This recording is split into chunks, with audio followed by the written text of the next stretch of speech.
Jai Hind aspirant Sarubi Thakur, welcome you to SSB Crack Exams channel and I'm here with a new topic. So आज का जो topic है that is US के अंदर जो drug crisis चल रहा था ओवरडोज डेथ्स का, उसके अंदर एक डिक्लाइन देखने को मिला है, लेकिन फिर भी this is not a good news for US. तो चलिए जानेंगे कि क्या वजह है कि इसको गुड न्यूज नहीं बोला गया है यूएस द्वारा। सो पहली बार काफी अरसों बाद जो है एक अगर हम बात करें, सो पब्लिक हेल्थ डाटा हमारे सामने आया from the United states and उसके अंदर ये देखा गया है कि ऐसे जो ड्रग के ओवरडोज डेथ्स हैं वो कम, बहुत ज्यादा कम हो गए हैं। डन। एंड ये जो data that is by the centres for disease control and prevention देखा जाए तो 1,11,800 टू ओवरडोज डेथ्स थी 12 महीने की बात करें जो अगस्त 2023 की।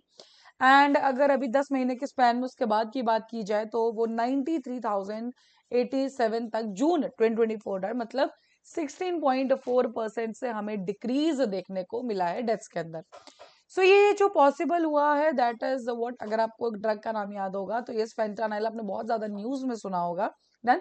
सिंथेटिक ओपियोइड है ये एंड इसी की वजह से जो है आप ये कह सकते हो, हार्ड कह सकते हो, यूनाइटेड स्टेट्स का जो ड्रग क्राइसिस था ये उसका सेंटर पॉइंट बोल सकते हो। सो इसी की वजह से बहुत सारी जो है डेथ्स वहां पर हो रही थी। एंड बहुत सालों से जो पब्लिक हेल्थ मैसेजिंग है या ट्रीटमेंट ऑप्शंस है फेंटानाइल के लिए, ओवरडोज के लिए, तो उन सब चीजों के लिए जो भी एफर्ट्स यूएस गवर्नमेंट द्वारा लिए गए, अलग अलग डिविजन द्वारा लिए गए, तो फाइनली लगता है कि उसके डिविडेंड्स उनको जरूर मिल रहे हैं। फॉर इंस्टेंस अगर बात करें तो नैलोक्सिन, ठीक है, इस तरह की और भी मेडिकेशंस हैं जो ओपियोइड एडिक्शन के लिए है एंड उनको क्या कर दिया गया, बहुत ज्यादा अफोर्डेबल कर दिया गया। साथ ही में इजीली अवेलेबल कर दिया गया है ड्रग यूजर्स के लिए, ताकि जो मेडिकेशन प्रॉपरली ले एंड वो इन सब ड्रग से छोड़ सके।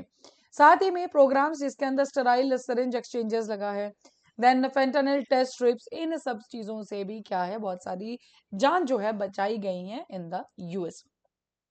यूएस गवर्नमेंट ने क्रैकडाउन किया है Mexican cartels, international supply chain जो बेसिकली उन केमिकल्स को सप्लाई कर रही थी जिसके द्वारा फेंटानिल बनाया जाता था, उसकी वजह से फेंटानिल को बनाना थोड़ा मुश्किल हो गया था और मुश्किल होने की वजह से वो कॉस्टली भी हो गया था और जो एक अवेलेबिलिटी है मार्केट के अंदर वो भी बहुत ज्यादा कम हो गई थी।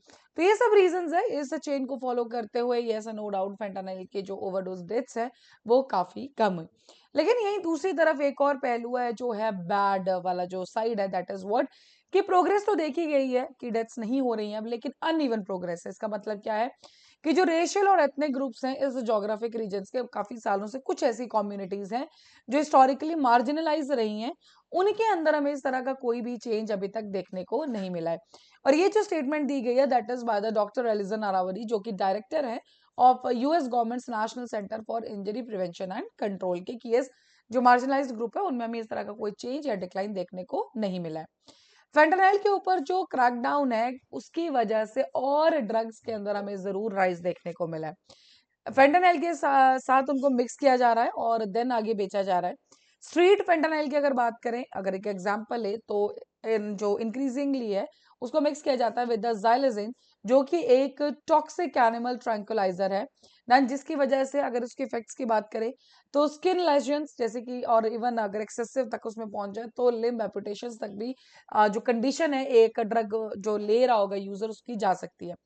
लॉन्ग टर्म हेल्थ इफेक्ट्स देखने को मिलते हैं, लेकिन फिर भी इसको एक लाइकली सेविंग लाइव्स वाला ड्रग बोला जाता है। और उसका रीजन क्या है वो जानना होगा कि फेंटानाइल को जहां पे इतना ओवरडोज डेथ्स हो रही है उसकी वजह से, और दूसरी तरफ हम कह रहे हैं कि अगर फेंटानाइल को जो जाइलाजिन के साथ हम मिक्स कर रहे हैं तो ये सेट सेविंग लाइव्स। हाउ?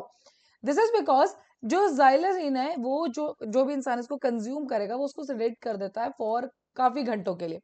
सो अगर एक बार कोई एंजाइम फेंटानाइल को जाइलेंजाइन के साथ मिक्स करके ले ले तो वो अगले बैग के लेने के हालात में नहीं रहता है। डन। सो ऑफ कोर्स अब वो बिल्कुल नॉकड आउट हो जाता है या बिल्कुल नशे में चला जाता है एंड इसकी वजह से उसकी जो कंजम्पशन है फेंटानाइल की वो क्या हो चुकी है, कम हो चुकी है। Done. And this is the statement given by university of north Carolina के एक रिसर्चर है जिनका नाम है कॉलिन मिलर, उन्होंने ये रिसर्च दिया। कुछ रिसर्च ने तो ये भी इंडिकेट किया है कि जब पेशेंट्स एडमिट किए जाते हैं इमरजेंसी के अंदर फॉर फेंटानाइल के ओवरडोजेस तो उनके जो सिवियर आउटकम्स तो देखने को मिलते हैं, बट जो जाइलेजिन के साथ जिन्होंने मिक्स किया होता है तो उसके उतने ज्यादा सिवियर आउटकम्स नहीं है, बट उतने नहीं है जितना अकेला फेंटानाइल लेने की वजह से हमें स्थिति देखने को मिलती है। लेकिन वहीं दूसरी तरफ एक और बात भी है कि जब से फेंटानाइल में डिक्रीज या क्रैकडाउन हुआ, सप्लाई चेन्स को तोड़ दिया गया है, तो अदर ड्रग्स जैसे कि मिथाफेटामाइन है, कोकीन है, इनके अंदर क्या है, बहुत ज्यादा इंक्रीज देखने को मिला है। डेंजरस है, लेकिन फिर भी इस पर्टिकुलर टाइम पे जो हम देख रहे हैं, जो पहले एक नंबर था डेथ्स का, वो जरूर डिक्रीज हुआ है। डन। एंड फॉर श्योर जिस तरह से गवर्नमेंट काम करे तो हमें इसके अंदर और ज्यादा चीजें देखने को सही मिले।